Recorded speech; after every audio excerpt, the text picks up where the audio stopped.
everyone, this is Kelly from The Truth in Story, and I just wanted to wish you all a happy Valentine's Day. I know that many people despise Valentine's Day for its commercialism.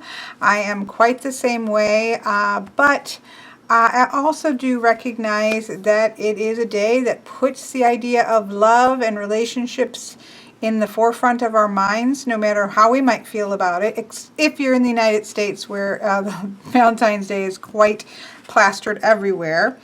And because of the joy of Sunday delivery, which I didn't know existed, I have, let me turn this top light out because it's glaring. This little beauty was delivered to me, which is the Art Nouveau Oracle, the irresistible elegance of a new Lenormand. And this is a low scarabeo deck. And yes, I was convinced to get this by, I'm going to have to look up her name. I'm so bad, but I saw hers on Instagram, and she had also mentioned a comment to me that I would love this, and had I seen it, and so I picked it up because I thought, how wonderful was that going to go with my Tarot Muha and my Astrological Oracle, which are both kind of that Art Nouveau style of decks. And so I thought, I'd come on today and do a quick little run through of the cards, and then do a Valentine's reading for all of us about how to love ourselves more. Because we can't have good relationships until we have a good relationship with ourselves. So I'm just going to go through these real quick because, you know, a Lenormand card is a Lenormand card is a Lenormand card. They can be absolutely beautiful, but the writer means the writer means the writer. So I'm not going to spend a lot of time on this. I have other videos going into depth, but I just wanted you to see them all real quick. So here is the beautiful backing. Obviously, this is done in an Art Nouveau style. So we do have the writer. We have the clover. Now in this deck, I wouldn't recommend this for beginners because there are much more beautiful ladies, because it is Art Nouveau, standing out in front versus the main theme. But we do have the clovers in the top bar, and we do have the clovers surrounding her. Gorgeous ship. Love this. And the frogs. The house, look at the butterflies. Tree, I like the pine cones. I really do love this. Here we have the clouds. Snake, I adore the not workiness here. I just really like that it's not evil looking, it's just a snake. We can kind of read it as we like. Here's the coffin with a creepy face there and bats. So we have a little bit of a vampire overtone to this particular coffin card. Here we have bouquet, which is beautiful. She's holding a bouquet. Yes, we have a woman in the picture, but she's holding a gorgeous bouquet. So I think that's pretty clear. Here we have the scythe wielded by a lovely lady. I would have liked some grain up here for the harvest, which is how I think of the scythe is cutting, but with harvest, but it's still very clearly a scythe. Here we have the whip and the broom. Again, lady in the picture. So it's not great, I think, for a new person. You just want to see the whip and the broom, but I think it's lovely. Birds, same thing that I just said before. The birds are quite obvious here, but we do have the lovely lady. So that's my only complaint, but I knew that when I purchased this, and I just wanted it anyways. Gorgeous child card, but that's kind of confusing because what do we have lilies all around it for? Fox. See, because they could have been like this, where it's just fox, you know, it can have, you know, stuff that doesn't get confusing in it. So they could have, I think, done this deck without that factor, but that obviously wasn't their intention. Bear. Stars is gorgeous. Stork. Dog. Tower. It definitely has that sense of isolation and being removed. Garden. That's a very beautiful garden. I love it. Mountain. Now, this is interesting because I don't prefer this kind of cards. I think they sometimes call the road or roads instead of paths, or let me just see what they say. Of course, this is low Scarabeo, so you literally have 8 pages. But let me just see what they're calling this. Yeah, they're calling this path. There are many paths, but only one is right. So you could use this in terms of, yes, there are choices, but what's the right choice, and kind of going with the card where the path either up here or over here, depending on how you see this. But I do like the idea of seeing 2 paths. I like seeing the idea of needing to make a decision. You know, I understand what they're saying here, and there's only one right path, so you have to make a decision, but I actually want to see that path. But again, because I know that about the card, I can accommodate that into my reading. That can be, I think, could be confusing for someone learning Lenormand. Here we have mice, which are adorable. Heart. Here we have ring. Again, we have an entire woman in one little tiny ring here. You know, I know I'm reiterating the same thing over and over again, but I knew this when I purchased the deck and accepted. You know, I know the cards well enough that it doesn't have an issue with me. So much like the mystical Lenormand has some of the same problems, although this I think more so. But it's gorgeous, so why not? Here we have number 26, which is diary they have instead of book. But there is a book in here, so you can use it as book. But they have The Secret is Deep. A memory sings in the heart. Sit and sing with it. So it's much more of a diary understanding, although I'll be just using it for book. Here we have a letter. Here we have, I love the man card, and look at the lady card. They are facing each other, which is nice for directionality. If you use, you know, the man is not looking at the lady and vice versa, you are able to do that. But these are beautiful man and lady cards. Here we have the lilies card, which is gorgeous. I want my lilies to be white. And so they are white, and there are many of them. So I think it's gorgeousness. The sun card is beautiful. You know I don't like faces in suns, but I can overlook it because it's gorgeous. The moon card, same thing. It's just beautiful. I love it.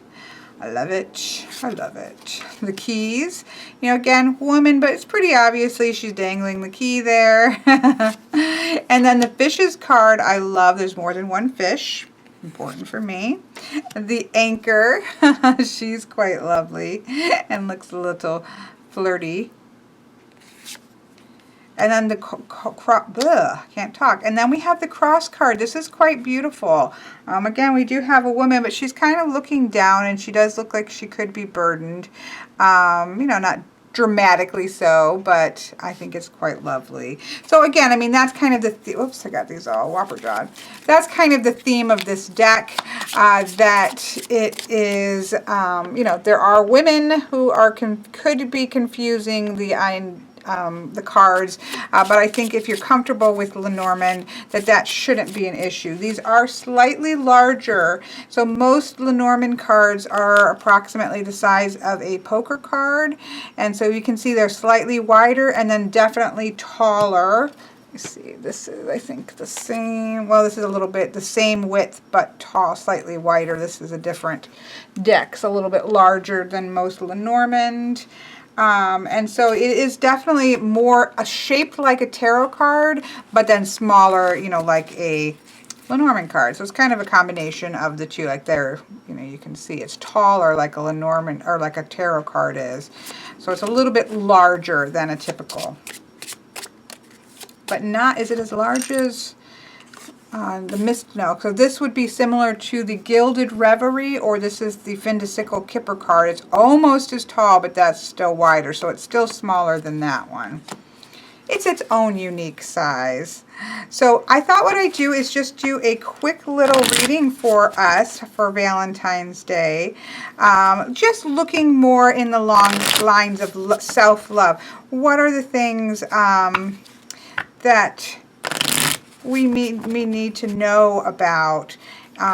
Just kind of things to keep in mind around the idea of self-love and the idea of whether we're in a relationship or we're not. We're always in relationship with others around us, and that always stems with what is our relationship with ourself, because that impacts our how we relate to those around us. So what I'm going to do is do a 9 card around the heart. So we're going to take a look at for the heart card, which she's holding a wreath right here. And I'm going to take the 4 cards before it and the 4 cards after it. Yep. So we're going to put our heart as a long-term relationship with ourselves. And we're going to put them before and after. Let me make sure I try to get these to fit all nicely on here so that you can see them. And so, I think you can see that. Good. And so what I would initially say is I always look to the corner for the theme when I have picked the middle one. And so we have the ship. And so we obviously have that sense that this relationship with ourselves is long lasting. It is something that is worth putting work into because it's something that we're always going to be dealing with. So I do really like this. I like the sense that we have the scythe here on this side of the card, because this scythe for me is about harvesting things. It is a cutting off, but it is a cutting off that yields harvest for me. So there is that sense of the work that we do for our internal self-love, the internal work that we do is important, because yes, there are some things that we have to cut free, but we are going to gain something from that. We are going to gain we're going to abundantly gain if we kind of follow our path, our diamonds here. We're going to gain abundantly from the work that we do putting to cut away things that are no longer necessary. I love that we have the cross and we have the clouds also, because that tells us that there probably is a lot of work to do. If we don't pay attention and think about these things, these are kind of the results of that we are going to be burdened by the things that we haven't resolved within ourselves, and that this can cause like anxiety and depression and things of that nature when we don't address these issues.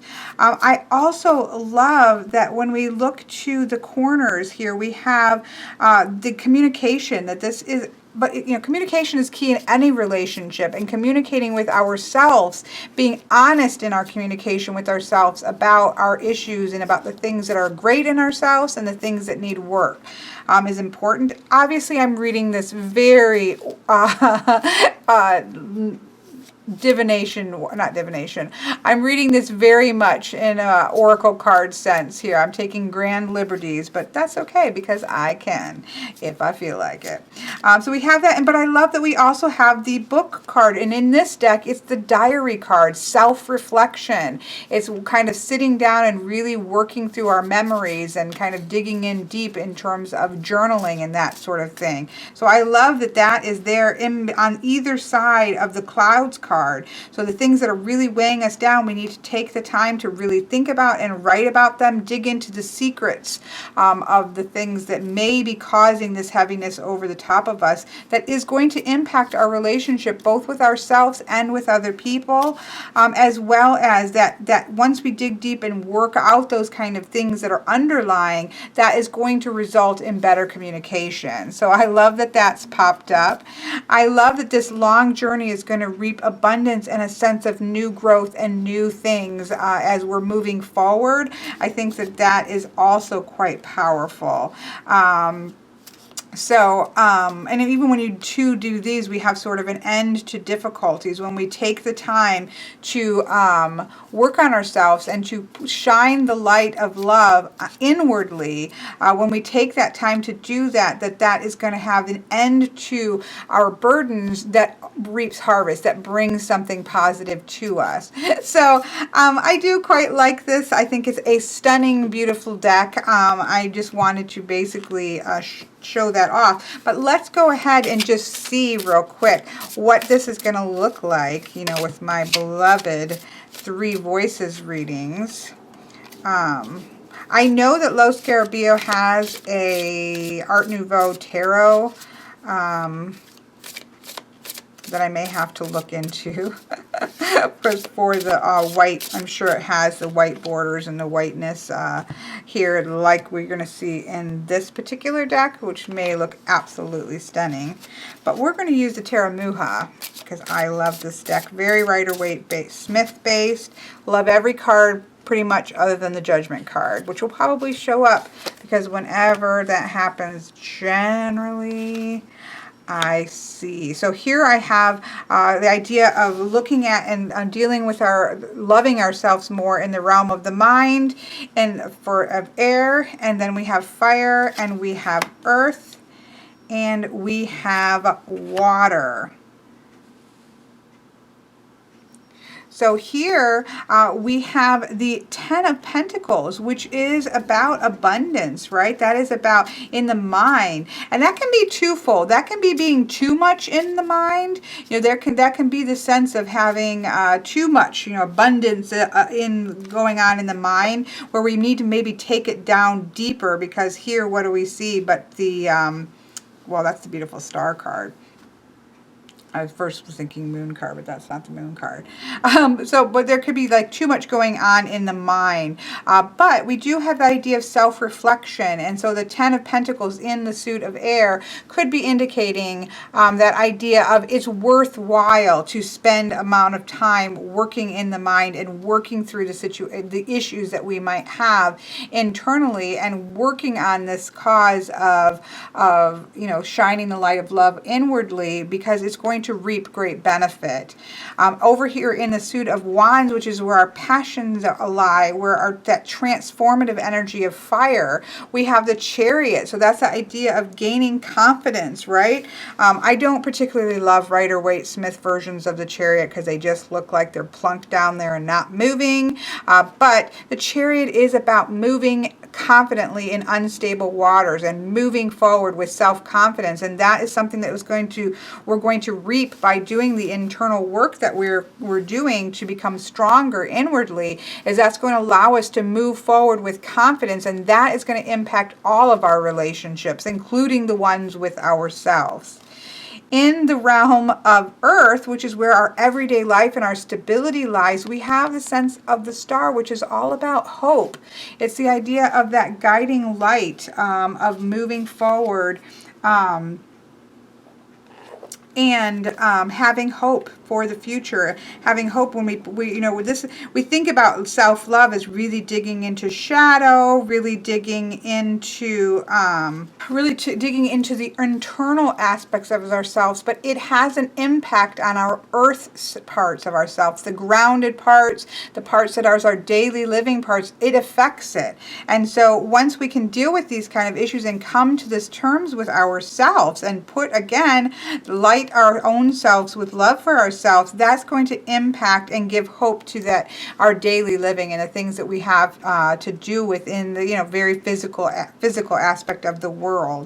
And then in the realm of cups, which is our waters, this is our emotions, this is our relationships, we have the Two of Cups, which I love because that's connecting with somebody else.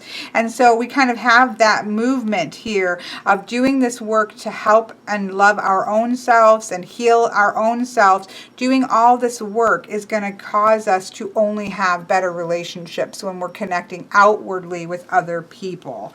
So very beautiful. I'm trying to make this a relatively quick video, but let's just round it off. pull 2 from the astrological oracle cards, which are based on the signs of the zodiac as well as with the planets and sun. I know Mr. Bart, Mr. Bart doesn't use like planets for the sun and the moon, but the planetary aspects of astrological. I mostly use these as sort of place cards in astrological readings with my birth charts, but I'm going to go ahead and pull these as an oracle card. And I do have things that I've written on these, so you'll just have to ignore that. So I'm going to pull from the split, and then I'm going to pull from the bottom of the deck. Sometimes when I do the 2, I like to do that. It can be a strength or weakness. And it can be various things. So here we have Virgo. And in Virgo, this is the element of Earth, who is ruled by Mercury. And the motto for this particular card in this deck is I serve. So it's kind of the serving. It's about purity and clarity. It's about service. And it talks about being service to a healing and a gift for healing. Are counterpoints to some of Virgos being overly critical of yourself. So there's that kind of mix there. We have that sense of Virgo can be overly critical in terms of looking at what we're looking at. The idea of being overly critical with ourselves, but the counterbalance to that is being in service to healing. And so we want to pull that strength forward of being in service to healing ourselves. You know, physician, heal thyself. You know, kind of heal ourselves first, because then again, it's going to impact our relationships with others and the way that we go forward to help heal other people. In the other position here, we have the lovely Gemini, which is an air card. You can see I wrote that. It is also ruled by Mercury, and the motto for this is I think, which I love. So this is very sparkly personality. This is very much that idea of being the twins. You're kind of can be pulled in 2 different directions. And so in terms of a weakness card, if this is a strength, if we're looking at this in a weakness, that sometimes you can be impatient. Sometimes it's difficult to commit to things because you're being pulled in different directions. And so this kind of a commitment to being focused on self-healing and self-love is going to be one that may be a weakness, but it is worth the effort, as we have seen. It'd be quite worth the effort to put that time into yourself. So I'm trying to do this like Speedy Gonzalez, but I wanted just to have a Valentine's Day message for all of us, just on how we can think about the concept of self-love and moving that love interest inwardly, so that we can then connect outwardly. If you're looking for more information on self-love and healing, please take a look at Kellyanne Maddox's YouTube channel and or website. She has a lot of topics out there, or conversations out there about self-love and healing, and is an excellent resource for that. So I hope that you all have an absolutely wonderful day, and I will talk to you later.